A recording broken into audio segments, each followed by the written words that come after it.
আজ থেকে কয়েক হাজার বছর আগের কথা। তখন মানুষ আল্লাহর নবীদের কথা মেনে চলত। মানুষ সত্য কথা বলত, ওয়াদা পালন করত। বনি ইসরায়েলের এমনি এক লোক বাস করত, নাম রুবায়া।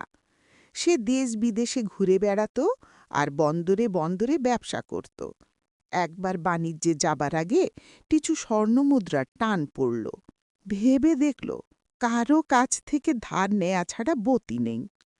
তখনই তার মনে পড়ল উদার হৃদয় সোলায়মানের কথা। পরদিন সকালে সে সোলায়মানের বাড়ি গিয়ে হাজির হল। সালাম বিনিময়ের পর সোলায়মান তার আগমনের কারণ জানতে চাইলেন। রুবায়া বলল, বাণিজ্যে যাচ্ছি, মালামাল কেনার জন্য আরও কিছু স্বর্ণমুদ্রা দরকার। আপনি যদি ১,০০০ স্বর্ণমুদ্রা ধার দেন, তবে ১ বছর পর তা শোধ করে দেব। সোলায়মান বললেন, ধার দিতে সমস্যা নেই, তবে জামিনদার দরকার। রুবায়া বলল, আমার জামিনের জন্য একমাত্র আল্লাহই যথেষ্ট। রুবায়া যেমন পাক্কা ঈমানদার, সোলায়মানও তাই। রুবায়ার কথা শুনে বললেন, আপনি ঠিকই বলেছেন, আল্লাহই জামিনের জন্য যথেষ্ট। এ কথা বলে রুবায়াকে সোলায়মান ১,০০০ স্বর্ণমুদ্রা ধার দিল। যথাসময়ে জাহাজে চড়ে বিদেশে পাড়ি জমাল রুবায়া। বন্দরে বন্দরে ব্যবসা করে প্রচুর লাভ করল। ব্যস্ততার মধ্য দিয়ে কেটে গেল প্রায় পুরোটা বছর। স্বর্ণমুদ্রা ফেরত দেওয়ার দিন ঘনিয়ে এলো। বাড়ি ফেরার জন্য বন্দরে এলো রুবায়া, কিন্তু নির্দিষ্ট সময় বাড়ি ফেরার মতো কোনো জাহাজ পেল না। জলপথ ছেড়ে স্থলপথে বাড়ি ফিরতে চাইল, কিন্তু কোনো যানবাহন জোগাড় করতে পারল না। অনেক চেষ্টা করেও সে যখন দেখল সময় মতো ফেরার কোনো উপায় নেই, তখন ওয়াদা ভঙ্গের আশঙ্কায় সে অস্থির হয়ে পড়ল। কি করা যায় ভাবতে গিয়ে তার মাথায় এক অভিনব বুদ্ধি এলো। রুবায়া এক টুকরো কাঠ ছিদ্র করে তাতে ১,০০০ স্বর্ণমুদ্রা ও একটি চিঠি ভরল। এরপর শক্ত করে ছিদ্র মুখ বন্ধ করে সে গেল সাগর পাড়ে।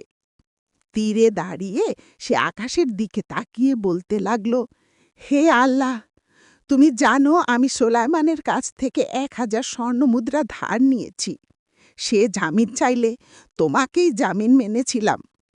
নির্দিষ্ট দিনে বাড়ি যাওয়ার জন্য আমি কোনো যানবাহন পাচ্ছি না, তাই তোমার ওপর ভরসা করে স্বর্ণমুদ্রা ভরা এই কাঠের টুকরাটি সমুদ্রে ফেলে দিচ্ছি। তুমি সময় মতো এটি তার হাতে পৌঁছে দিও।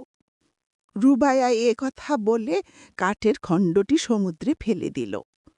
এরপর সে আবার বাড়ি ফেরার যানবাহন খুঁজতে ব্যস্ত হয়ে পড়ল। এদিকে নির্দিষ্ট দিনে সোলায়মান বন্দরে এসে রুবায়াকে তালাশ করল। তাকে না পেয়ে মন খারাপ করে বাড়ি ফেরার পথে সমুদ্র তীরে এক খণ্ড কাঠ দেখতে পেল। কাঠটি রান্নার কাজে লাগবে ভেবে সে ওটা নিয়ে বাড়ি ফিরল। কুড়াল দিয়ে কাঠটি কাটতে গেলে বেরিয়ে এলো ১,০০০ স্বর্ণমুদ্রা ও চিঠি। সুলায়মান চিঠিটা পড়ল, জানতে পারল রুবায়া তার জন্যই এই স্বর্ণমুদ্রাগুলো পাঠিয়েছে। কিছুদিন পরের কথা, রুবায়া দেশে ফিরে এলো। বাড়ি ফিরেই সে গেল সোলায়মানের বাসায়। সোলায়মান তাকে সমাদর করে শরাবত নাস্তা খেতে দিল।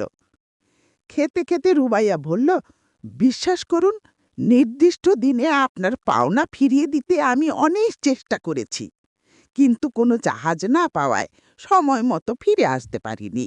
এই নিন আপনার স্বর্ণমুদ্রা, আমাকে দেনার দায় থেকে মুক্তি দিন। রুবায়া স্বর্ণমুদ্রার থলে সোলাইমানের দিকে বাড়িয়ে ধরল। সোলাইমান বলল, এক পাওনা আমি কয়বার নেব? নির্দিষ্ট দিনেই আমি আপনার পাঠানো স্বর্ণমুদ্রা ও চিঠি পেয়েছি। আমি আল্লাহর শুকর করছি এজন্য যে প্রকৃতি ঈমানদারকে আল্লাহ এভাবেই সহায়তা করেন। রুবাইয়াও আল্লাহর শুকর আদায় করে খুশি মনে বাড়ির পথ ধরল।